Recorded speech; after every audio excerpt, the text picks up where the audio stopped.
Hello everybody, I'm Sarah Willaert, and today I'll be discussing what I learned in my human sexuality class, or at least the important topics I stuck with me. So I just want to talk about transgender people and two-spirited people and the similarity between the two. So transgender people are of course people who do not resonate with their sex that was assigned to them at birth. And then they go through cross-dressing and transitioning and all of that good stuff. And this reminds me of like two-spirited people because back in like Native American culture, or even like in different differentiating cultures, there is a belief that there was no gender stigma or bias.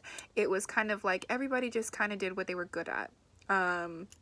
And they found their skills and they did that. It didn't matter whether that was hairstyling or fashion designing or painting or creating jewelry or hunting or any of that stuff.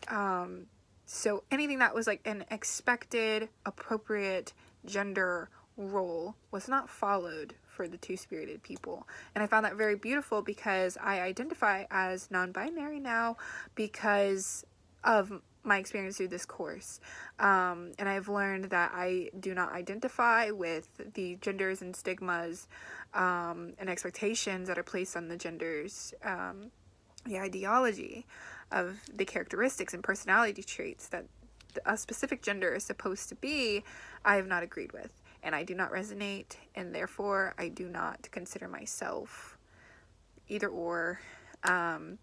But yeah, and then also I learned that I'm more interested in erotica than pornography.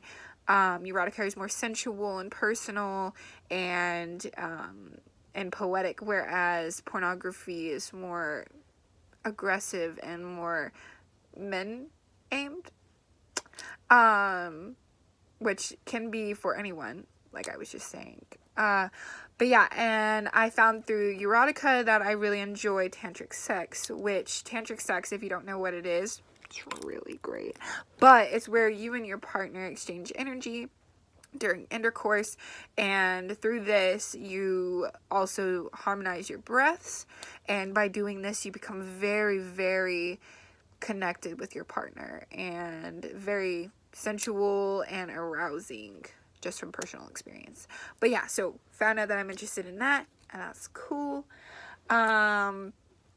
Also, I just wanted to talk about like egocentric fallacy, where other people's expectations or ideologies or the stigmas and biases affect how we then perceive ourselves.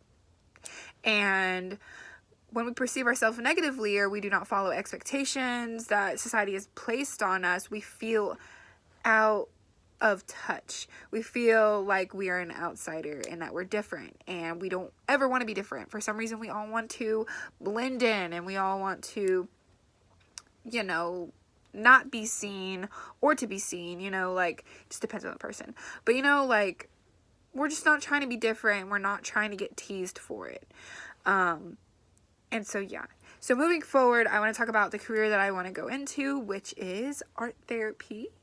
And if you don't know what that is, it's basically what the name is. So therapy is basically like counseling. They're kind of really similar, but a therapist or counselor will guide the individual or client to their own epiphanies and self-awareness of themselves, and then help them manage and cope with the trifles and troubles in their life.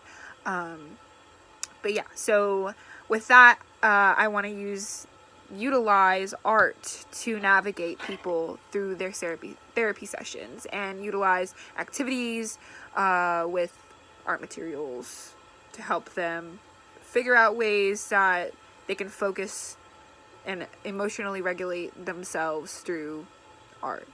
But yeah, so being a therapist, I understand that you need to be accepting of an individual, and you also have to incorporate and include every aspect of that person. So that includes their sexuality, and whether or not we want to admit how much of our sexuality influences our behaviors or our choices or our perception of ourselves, or